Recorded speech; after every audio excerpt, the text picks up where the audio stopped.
and then a lot of times the jam or the casing has got some dings in it. What's your favorite product for just kind of taking a margin trowel, not a margin trowel, but a putty knife? Well, you have a favorite product you like? Yeah, there's, I've always, something that's hard, that's sandable, a good, if you got large chunks missing, a good Durham's wood putty is great. It dries hard and is sandable, and will just help bond to that material.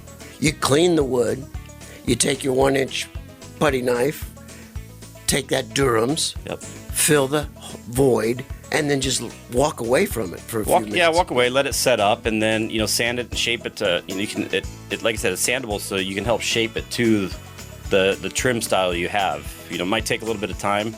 If you've got a couple colonial casing, yeah, something like that. You're gonna need to sand it down and try to help shape it to what you have.